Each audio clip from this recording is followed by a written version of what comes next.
বলছি গোপাল রওনা দি। মহারাজ এত ব্যস্ত হবেন না মহারাজ। হ্যাঁ হ্যাঁ, তা মহারাজ, আপনাকে দেখে মনে হচ্ছে আপনি রাতে একটু ঘুমোননি। হ্যাঁ ঠিকই ধরেছ, তাছাড়া ঘুম হবে কি করে বলো, আমার বাড়িতে যে ছোট্ট রাজপুত্র আসছে। তা অবশ্য ঠিক, সেই কবে থেকে আমাদের নাতিকে দেখার জন্য আমরা বসে আছি।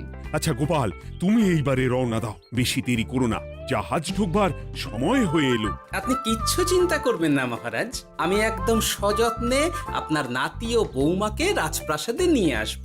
গোপাল, খুঁজে পেতে কোনো রকম অসুবিধে হবে না। মনে আছে রানীমা? এখন তাহলে আসি।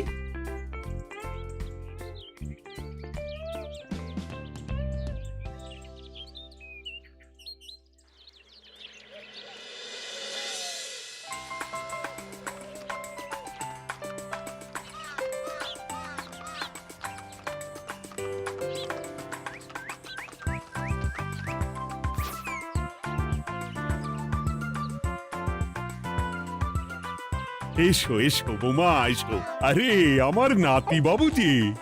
বৌমা, পথে আসতে কোনো কষ্ট হয়নি তো? এইটুকু পথ আসতে কোনো রকম কষ্ট হয়নি মা। গোপাল কাকা এত ভালো যে কি বলবো। যাক যাক, গোপাল তাহলে আরো একবার আমার মান রাখলো। যতদিন গোপালের ধরে থাকবে তার প্রাণ, সে ততদিন মহারাজের রাখবে যে মান। হ্যাঁ মহারাজ, আমি থাকতে আপনি একদম চিন্তা করবেন না মহারাজ। বেশ বেশ বেশ। আমি তাহলে এখন আসি, কেমন? আরে আরে, কোথায় যাচ্ছ গোপাল? একেবারে মধ্যাহ্ন ভোজনটাও সেরে যাও। ও, ভোজনের ব্যবস্থা আছে? তাহলে তো থাকতেই হবে। ওই ভোজনের কথা শুনেই গোপালের জিভের ওজন বেড়ে গেল। তুমি থামো তো মন্ত্রী, আসলে আজ বিকেলেই আমাদের কুল গুরুদেব আসছেন, তোমরা সবাই থেকো, আজকেই নাতি বাবুর অন্নপ্রাশনের দিনটা স্থির করে নেব। এ তো বেশ ভালো কথা। বেশ তাহলে, বেশ ভালোই হলো। রোজ বাড়িতে খেতে খেতে জিভে একেবারে চড় পড়ে গিয়েছিল। বহুদিন পরে রাজবাড়ির পোলাও কোরমা খেয়ে পেট ভরাবো।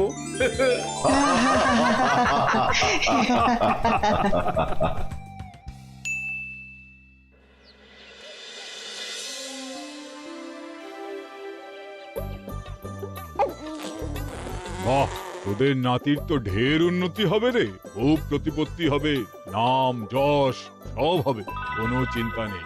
গুরুদেব, নাতির শরীর স্বাস্থ্য ভালো থাকবে তো?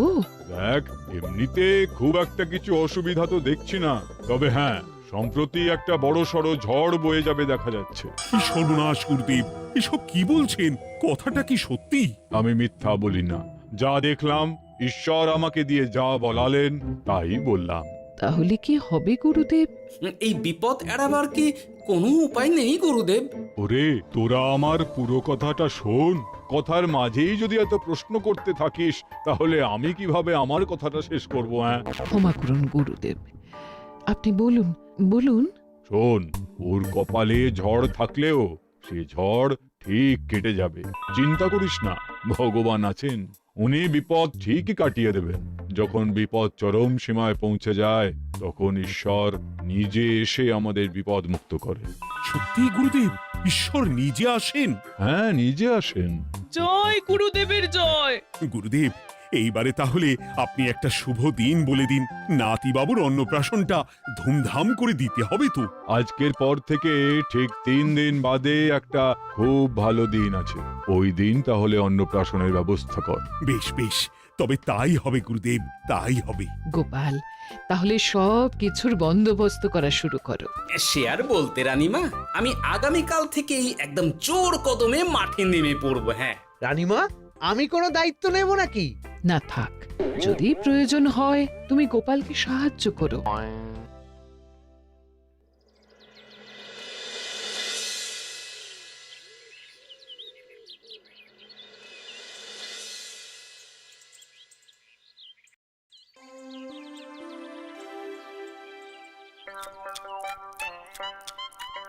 অপূর্ব হয়েছে রান্নাগুলো। সুযোগ পেয়েছে, এক একেবারে 3 দিনের খাওয়া খেয়ে নিচ্ছে। সুযোগ কি কেউ ছাড়ে মন্ত্রী মশাই? এই আপনি বলুন না, যখনই সুযোগ পান কোষাগার থেকে একেবারে থলি ভরে ভরে মোহর সরিয়ে। থাক, মুখ বন্ধ করো, আমার ঘাট হয়েছে বলাটা। তুমি বাবু মন প্রাণ ভরে খাও, কেমন? মহারাজ, এই রকম একটা খুশির দিনেও আপনার মুখে হাসি নেই কেন? আসলে নাতিবাবু তো আর 2-1 দিন পরেই চলে যাবে, সেই কারণেই মনটা বড্ড ভারাক্রান্ত হয়ে রয়েছে। তা তো ঠিকই, আমাদের ছেলেটা আসতে পারল না, যাও বা নাতি এলো, তাও তো এই কটা দিন কি আনন্দেই না কাটলো। আচ্ছা রানী, আমরা যদি আমাদের কাছে আরো কদিন নাতিবাবুকে রেখে দিই তাহলে কেমন হবে? মানে বৌমাকে তো ফিরতেই হবে, বিদেশে আমাদের খোকার কত কাজ বলো তো। আরে বাবা, বৌমা না হয় ফিরে গেল, নাতিবাবু কদিন আমাদের কাছে থেকে গেলে কি এমন হবে? কিন্তু দেখো না বৌমা, আমাদেরও তো একটু ইচ্ছে হয় নাতিপুতিদের নিয়ে খেলবো, আদর করব, দেখো না। ঠিক আছে ঠিক আছে, আপনাদের কাছে আমার বাবু সোনাকে রাখতে আমার কোনো চিন্তাই নেই। ব্যাস, তাহলে তো মিটেই গেল। মহারাজ, নাতিবাবুকে কদিন এখানেই রেখে দিন, আমরা সবাই আছি, ঠিক কোলে পিঠে করে তাকে সামলে নেব।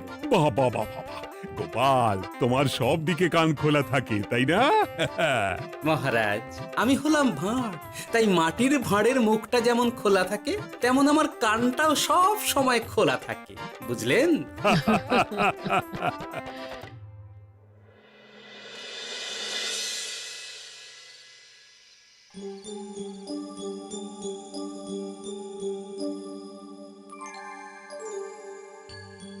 কি ব্যাপার মহারাজ, আপনি এখনো শোননি কেন? শরীর খারাপ করছে নাকি? না রানী, একটা কথা খুব ভাবাচ্ছে বুঝলে। কি কথা মহারাজ?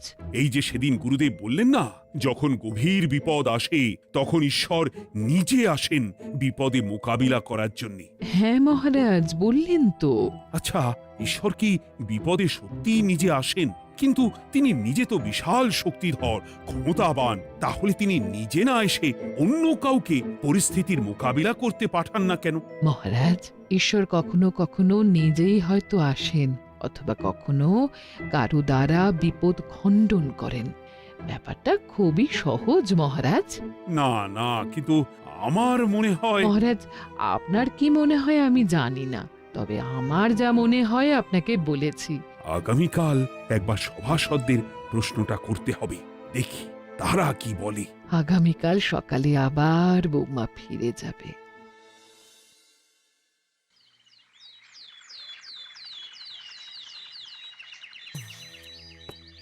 আমি তাহলে আসি, আমার সন্তানকে আপনাদের কাছে কদিনের জন্য রেখে গেলাম, ওকে খুব যত্নে সাবধানে রেখে দেবেন, কেমন? তুমি কোনো চিন্তা করো না মা, আমাদের নাতিবাবু একদম দুধে ভাতে থাকবে। কদিন একটু দেশের মাটিটা চিনে নিক, তারপর না হয় আবার বিদেশে পাড়ি দেবে। এই বলো সোনা।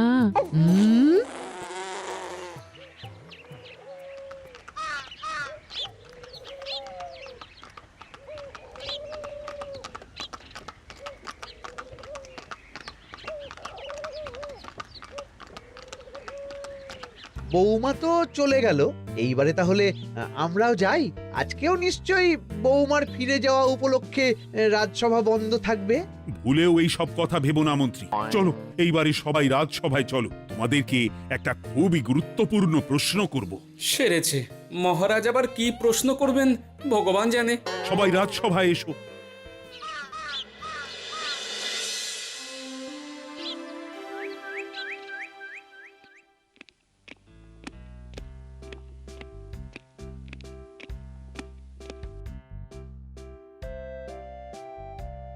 আচ্ছা, তোমরা সকলে বলো তো, ঈশ্বর কি সত্যি বিপদ খণ্ডনে এই ধরাধামে অবতীর্ণ হন? আচ্ছা, তাই যদি হয় তাহলে ঈশ্বর নিজে না এসে তার প্রতিনিধি হিসেবে অন্য কাউকে বিপদ খণ্ডন করতে পাঠান না কেন? হ্যাঁ হ্যাঁ, ঠিকই তো।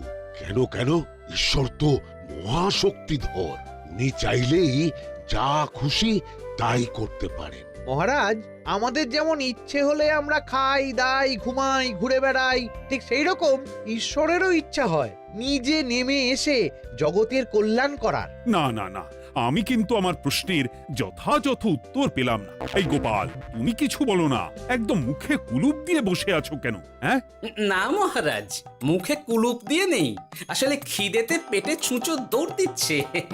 বেশি কথা বললে খাটনি হবে, আরো খিদে বাড়বে, তাই চুপ করে আছি আর কি। ইস, শুধু খাওয়া আর খাওয়া, সব সময় শুধু খাওয়ার চিন্তা।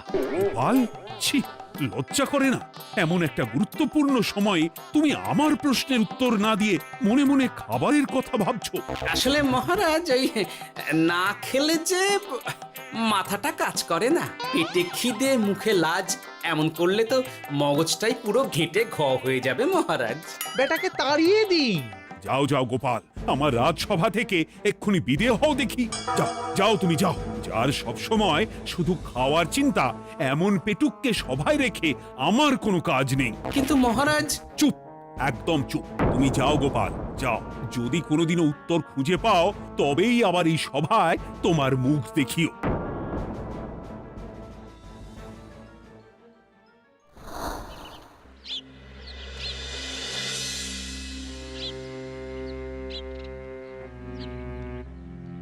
মহারাজ যে এমন সামান্য কারণে আমায় রাজসভা থেকে বার করে দেবেন ভাবতেও পারিনি।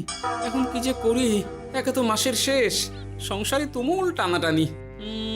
এক কাজ করি বরং, গিন্নিকে নিয়ে কদিন শ্বশুর বাড়ি চলে যায়, কদিন পায়ের উপরে পা তুলে আরাম করে আয়েশ করে দিন কাটাবো। হ্যাঁ, তাই করি।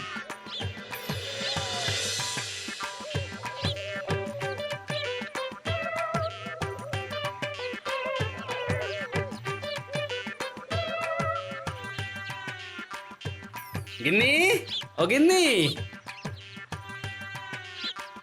বলছি কি, ওই শিগগিরই তল্পি তল্পা গুছিয়ে তোমার বাপের বাড়ি চলো। এই কটা দিনের জন্য দুজনে ঘুরে আসি, বুঝলে? কি ব্যাপার? তোমার হঠাৎ করে আমার বাপের বাড়ি যাবার হিড়িক কেন? কিছু মতলব আছে নাকি? আমি না তোমার স্বামী? তুমি আমাকে এইভাবে বেমক্কা মতলববাজ বলতে পারলে? হ্যাঁ, কোথায় আমি তোমার কথা ভেবে কথাটা বললাম, আর তুমি কি না আমায় স্বামী না স্বামী কে জানে? এই গত 3 মাস ধরে বাপের বাড়ি যাওয়ার কথা বলছি, তুমি তো তখন কানেই নিচ্ছিলে না, এখন হঠাৎ? আচ্ছা আচ্ছা, বুঝেছি বুঝেছি, অনেক ঝগড়াঝাটি হয়েছে, এইবারে তল্পি তল্পা গুছিয়ে চলো, মেলা সময় বয়ে যাচ্ছে। কি এক্ষুনি যাবে নাকি? সন্ধে হয়ে এলো তো। এই সন্ধে হয়ে এলো তো কি হয়েছে, চলো চলো চলো, শিগগিরই চলো। ঠিক আছে, আমি প্রস্তুত হচ্ছি। তুমি তাহলে একখানা গরুর গাড়ি ডেকে আনোগে, যাও যাও। আরে মিছিমিছি গরুর গাড়ি রাখবো কেন? আরে বাবা, আমরা হেঁটে যাব, হেঁটে। কি বলছো? এতটা রাস্তা বনের মধ্যে দিয়ে আমরা হেঁটে যাব? হ্যাঁ, শোনো গিন্নি, ওই বাতের ব্যথায় না হাঁটাটা বেশ ভালো, বুঝলে? চলো চলো, দেখবে কোনো রকম অসুবিধে হবে না। হ্যাঁ, আমি তো আছি নাকি? হ্যাঁ,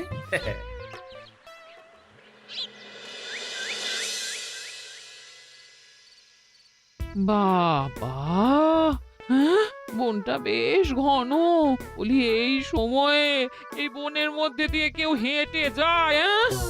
মেলা গজগজ না করে চুপচাপ এসো দেখি। ও মা গো, বাবা গো, বাবা গো, কি লাগাটাই না লাগলো গো। আরে, তোমার থেকে আমার বেশি লেগেছে, যা একখানা ধাক্কা মারলে। কি করবো? গিন্নি আমায় ধাক্কা মেরে ফেললো বটে, কিন্তু আজ আমি মহারাজের প্রশ্নের যথাযথ উত্তর পেয়ে গেলাম। বেড়াল ছানাটিকে বাঁচাতে কোনো কিছু না ভেবেই কিভাবে বেড়ালটা ওই বাঘা কুকুরটার দিকে তেড়ে গেল। হ্যাঁ, তার মানে বিপদে পড়লে সন্তানকে বাঁচাতে না, আমাকে এক্ষুনি একবার রাজপ্রাসাদে যেতে হবে, রানীমার সঙ্গে কথা বলতে হবে। আরে আরে আরে আরে, ওদিকে কোথায় চললে গো? ওদিকে তো তোমার শ্বশুর বাড়ি নয়। আরে বাবা, আমার নয়, তোমার শ্বশুর বাড়ির দিকেই আবার যাচ্ছি, বুঝলে? তার মানে আমরা আর যাবো না? না না, পরে যাব, তাড়াতাড়ি এসো দেখিনি। এ কি রে বাবা, লোকটার মাথাটা কি গেছে নাকি? কখন যে কি করছে নিজেরই ঠিক নেই, যত সব।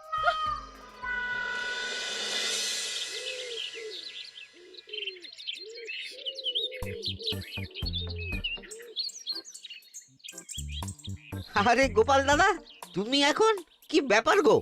আমি একটু রানিমার সঙ্গে দেখা করতে চাই, খুব দরকার। কিন্তু এখন তো সকলে ঘুমাচ্ছে, তাই আমি তো এখন তোমাকে ঢুকতে দিতে পারবো না। আরে অযথা কথা না বলে পথ ছাড়ো, ভিতরে ঢুকতে দাও। গোপাল দাদা, তুমি এই সময় ওই ঢোকার জন্য অহেতুক জেদ করো না। তাছাড়া আমি যতদূর জানি তোমায় তো মহারাজ তাড়িয়ে দিয়েছিলেন, তাহলে আবার বহাল হব, চিন্তা করো না।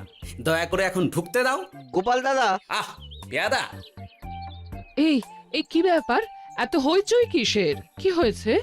রানীমা, আমি আপনার সঙ্গে একটু কথা বলতে চাই, বিশেষ দরকার আছে। এসো এসো, ভেতরে এসো।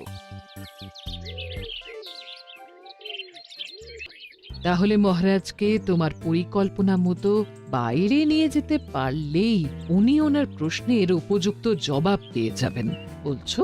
সে ব্যাপারে আপনি 100% নিশ্চিত থাকুন রানীমা। এখন আপনি শুধু আমার পরিকল্পনা অনুযায়ী মহারাজকে নৌকা বিহারে যেতে রাজি করান। তারপর কি হয় সেটা আপনি নিজেই সচক্ষে প্রমাণ পেয়ে যাবেন। তোমার উপরে আমার অগাধ আস্থা গোপাল। ঠিক আছে, তুমি যেমনটা বললে ঠিক ওইভাবেই আমি নৌকা বিহারের ব্যবস্থা করছি। রানীমা, দেখবেন এই পরিকল্পনাটা যাতে কোনোভাবেই পাঁচকান না হয়, তাহলে কিন্তু সব ভেস্তে যাবে। নিশ্চিন্তে থাকো গোপাল, কিচ্ছু হবে না, নিশ্চিন্তে থাকো।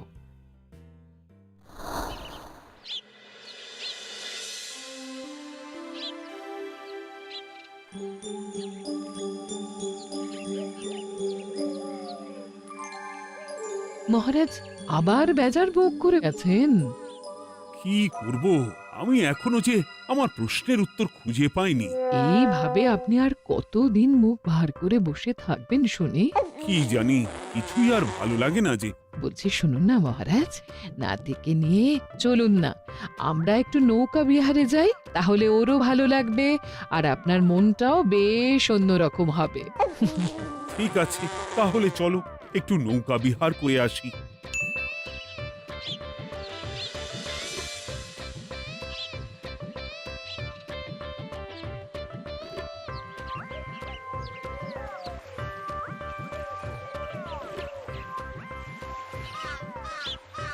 এই তো মহারাজ, আসুন আসুন, সে কখন থেকে আপনার জন্য অপেক্ষা করছি। এ কি গোপাল, তুমি এখানে? কি ব্যাপার?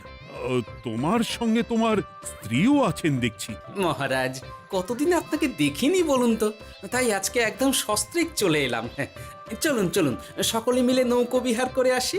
কিন্তু আমি তো তোমাকে তাড়িয়ে দিয়েছিলাম, তারপরেও তুমি। মহারাজ, অনেক তো হয়েছে, এখন এসব কথা ছেড়ে নৌকোতে টুকুস করে উঠে পড়ুন দেখি। কিন্তু মহারাজ অযথা দেরি করবেন না, চলুন উঠে পড়ুন।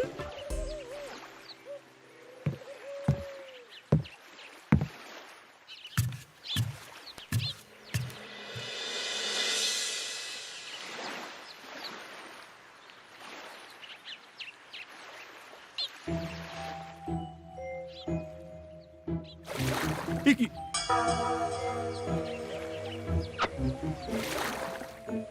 এই নাও, দেখো দেখো, ও কোনো সাড়া শব্দ করছে না কেন? সারা শব্দ করবেন না মহারাজ। মানে এসব কি বলছো?